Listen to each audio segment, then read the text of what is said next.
Alrighty, it's the weekend and my new luggage arrived yesterday. This isn't it. This is the current setup I have on the bike. So back at the start of the year, I talked about I needed to upgrade the luggage for upcoming trip because I need to carry more stuff. A lot of people are like, you don't need to carry more stuff. Yeah, I do. Go in the middle of nowhere. I need at least more fuel, more water, and I need to take more clothes because I'm going from a range of freezing to 40 degrees and then staying in an area for a week as well. So I need to take those clothes as well. Now, there's been a little bit of an issue. So the plans have changed a little bit from what I'm after, but we'll get to that when we get to that stage of unboxing the stuff. So this is the current setup, Enduristan Blizzard XL rackless panniers, even though I do have little mini racks on there, but they're technically not a rack setup. It's mainly just to push it out so it doesn't sit on the exhaust. Now these are 17 litres per side, 34 litres in total. The problem is the right hand side over here is where I keep all the spares, tools and that sort of thing. Half of that, or 3/4 of that, is actually full. And especially because of the shape of these, it's hard fitting items in. It's not really square. So if you've got a lot of soft items, clothing, some food, that sort of thing, yeah, these are great. So these are really good for a 2 to 3 day trip. I'm going on a 2+ week trip, 3 week trip, yeah, something like that. So I found last year on the trip to Cape York, these were good for that trip because I wasn't really stopping anywhere. I was stopping to sleep, get fuel, get some food, and then going again. I wasn't really carrying a lot of food with me. This time, I'm going to places where they don't really have food that you can quickly grab. They have some fuel, which is mostly opal, which we'll get to that on the trip.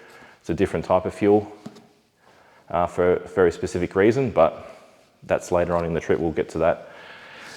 But for today, this is where I'll be putting the new luggage on the bike. Now, if I was sponsored by Enduristan, this is where I'd be like, all right, we've got these, and here's the new Enduristan product, but I'm not sponsored, so that's not gonna happen. What I need to do today is take these Sherpa racks off and put standard pannier racks on. So these are the Outback Motortek ones. I did get them for a very specific reason, which I'll go into a bit later. This one has an X bracket on it, so I can mount a toolbox on the inside, therefore taking away all my tools, or most of my tools from there, and putting them on the inside here, and then I have more room for everything else that I need. Yeah, all right, let's get these off. So the good thing about these is they are very quick and easy to get on and off. And because I don't need to set these up anymore, it's just a matter of unbolting them and bolting them back on for when I need them next time. I'm not getting rid of those other panniers because they're great up in the high country.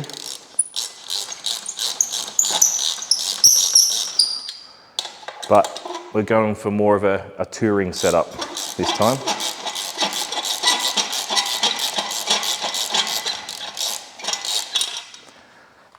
All right, I'll just take the other side off and then we'll get to mounting these other ones. Okay, I'm just going to take these off as well because I only need the bolt in this side here to actually mount the pannier rack. I don't need to tie anything to these anymore for the new panniers, so off they come. So here we have the left-hand side one, which is going to mount like so. But before I put this on, I'm going to put the toolbox on. So that's the toolbox there. It's the small size, and that's going to mount on the inside like that. So I'll pop that on first, which, you know, 3 little bolts, you don't really need to see that. And then we'll go to mount that on. And then that side should be in business. Okay, so toolbox is all mounted up, but I may need to put this bracket on the inner side, but we'll wait and see. Mainly because, depending on how the pannier racks sit on here, these little bolt heads might be in the way. But I can slide this forward and back pretty easily anyway. Now, As you see down the bottom here, okay, so there is a spacer that comes to put on the other side if you're still using the pillion footrests, but I'm not, so I'm just going to take that off. I might put a bolt in there just to keep it all clean so no dirt and crap gets in there. And now just a matter of grabbing the bolts that come with this, putting a washer on and threading them in.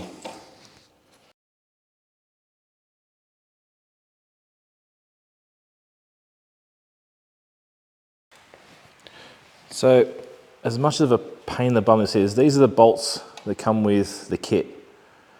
They are way too long and they're not threaded all the way to the end. So this is the problem I have. You either pack it out with washers on the inside to bring it out, which is not ideal. Even cutting this shorter is too much. This is an 11mm gap here that you need to make up some sort of spacing for. It should be 5. The actual bracket is only 5mm. So if we screw these in all the way, now on this one here, you can't thread all the way through the subframe. It actually stops. The one at the front, you can thread all the way through, so that's not an issue, but that's as far as you can thread it in. That gap there is crazy big. It's way too big. Now, these bolts here have a tensile strength of 10.9. They're the ones that come in the kit. I didn't want to go to the shop that I went to, which is affectionately known as Hammer Barn. Absolutely hate that shop, but 25mm M8 cap head screws with a tensile rating of 12.9. So that's as high as you can get. So the bolts I'm replacing the ones in the kit with are technically stronger and they're black. So can't have much more of a win than that. So as you see there, that as far as it screws in, I'll screw that out. Only problem I've got is the washers I need to use aren't black. They're stainless, but oh well, can't win them all. Got stainless fittings on black anyway, so that won't matter. But as you see here, this back one, 25mm, that's all it should be. What's that, 40mm? Yeah, that one there's 40mm. Ridiculous. I think they need to check their kits. All right, let's get back to putting this thing on. Just had even more of a win. Managed to find some black washers.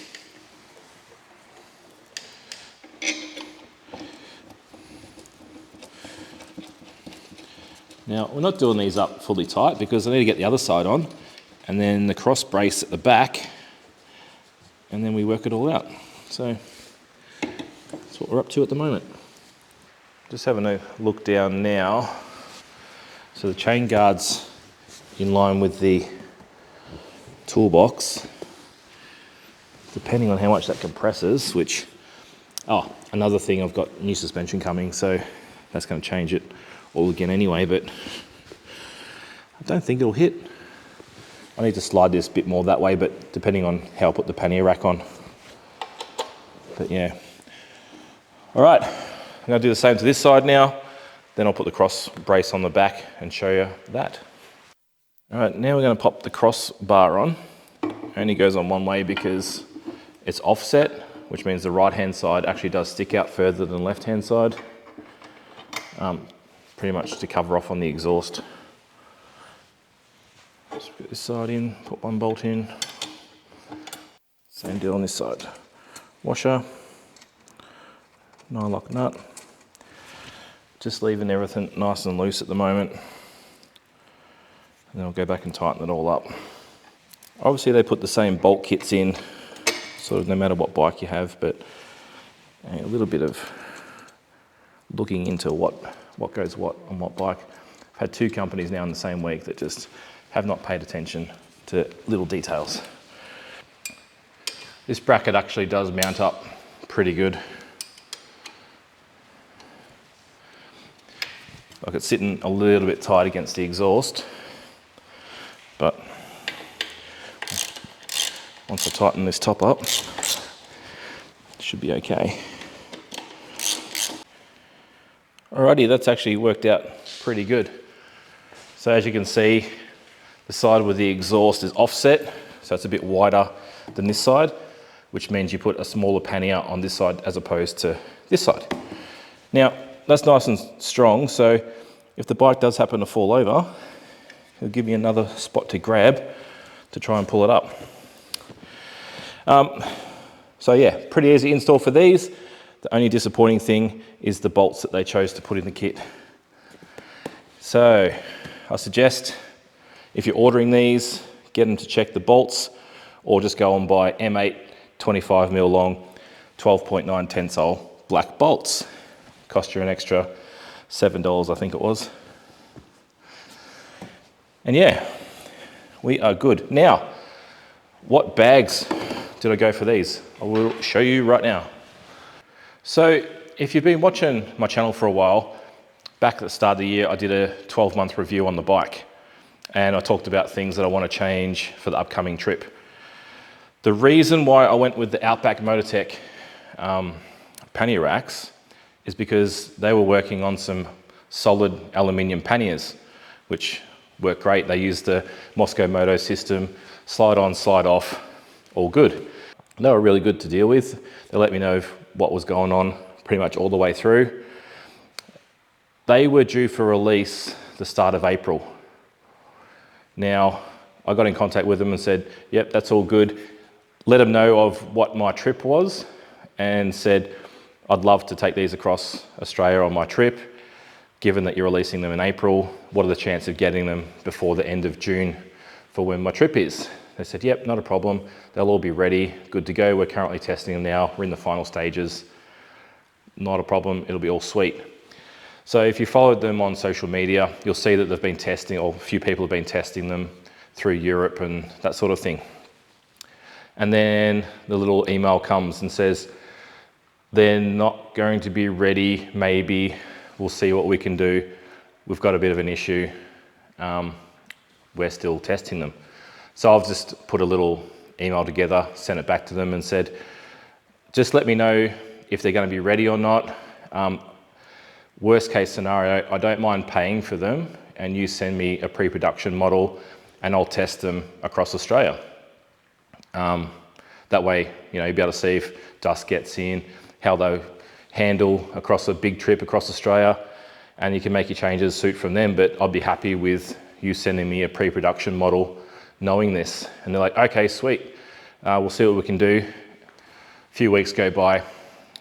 I finally get a letter from obviously a person a bit higher up the chain saying, no, sorry, there's no way we can do that. That's not going to happen.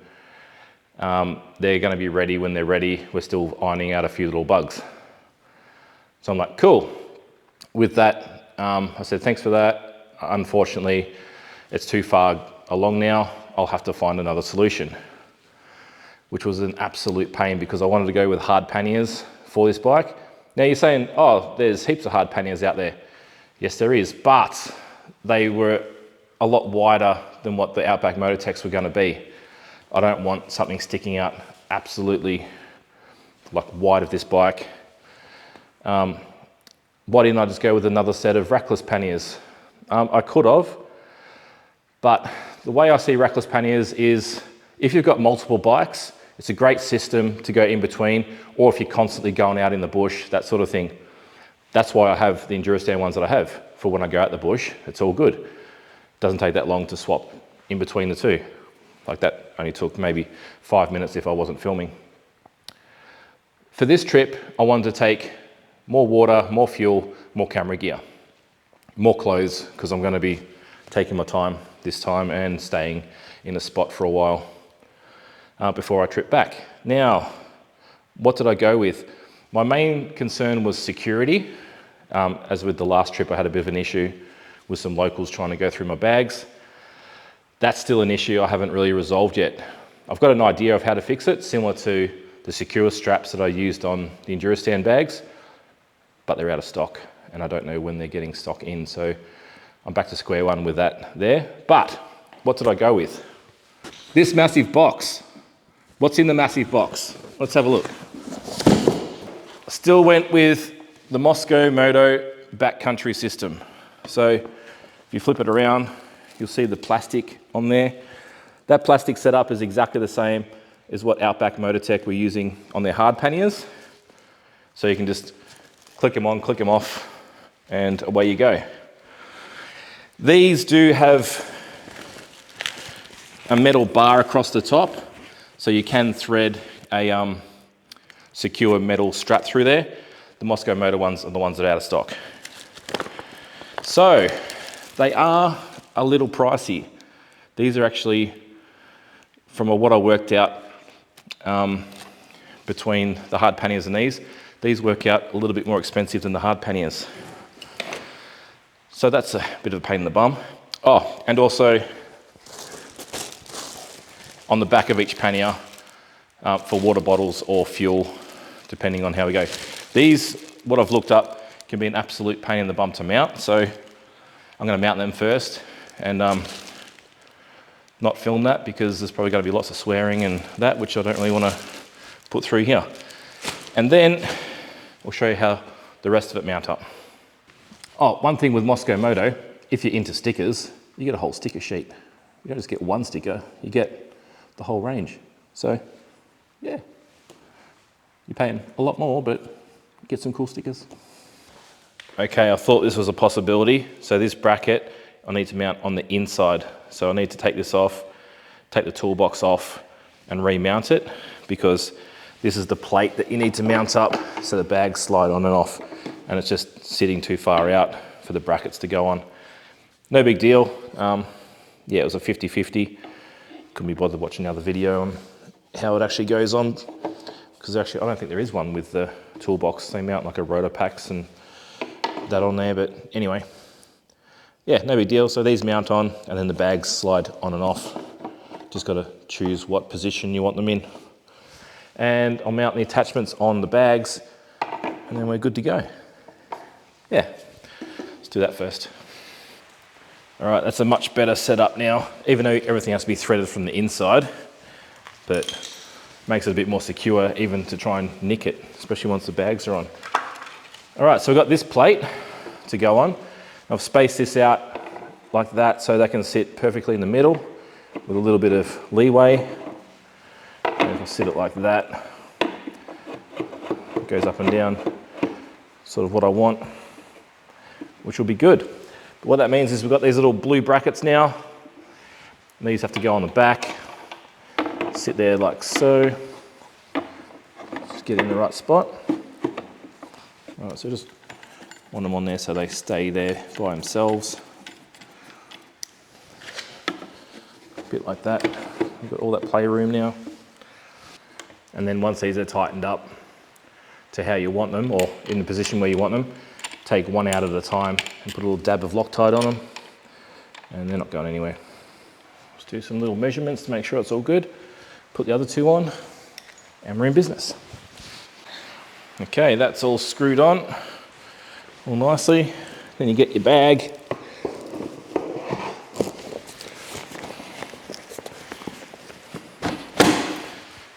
And she is on. So it should be a good position. The good thing about these ones, little tab on the side, which you can put a lock through. Give that a pull, grab the handle, and she's off. It'll get easier as time goes on. It's just that this plate needs to wear in a little bit. Yeah, I think that's a good height, good position. And I'll do the other side.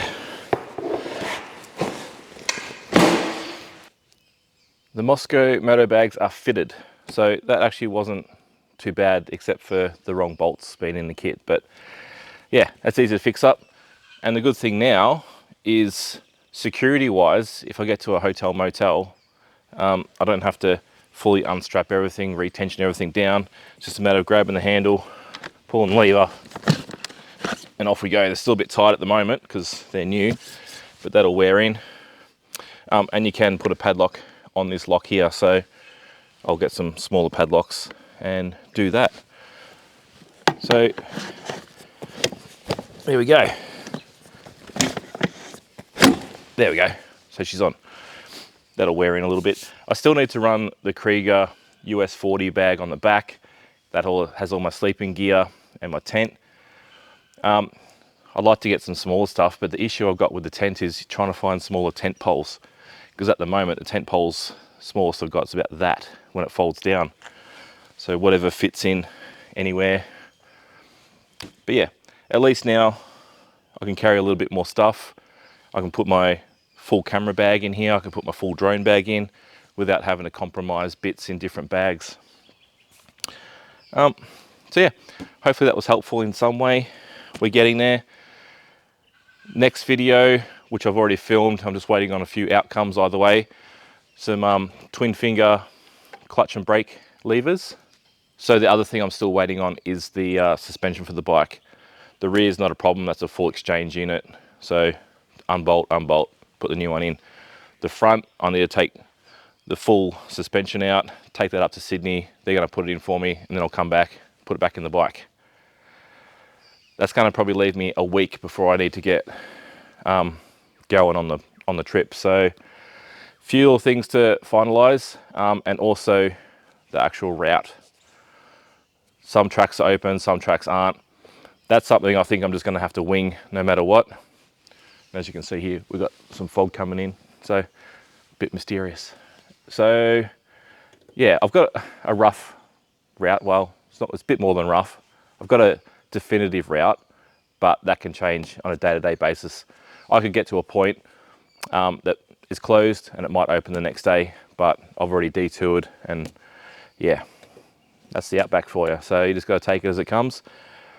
I might need to get one more fuel bladder just in case, I think, just to be on the safe side. There's 1 or 2 spots that may or may not have fuel, depending on the traffic that goes through that area. So I'll get to those spots and then I'll decide there if I'm going to fuel up and go to the next spot or just risk it and keep going. But I think that's enough for this video, and I'll see you in the next one.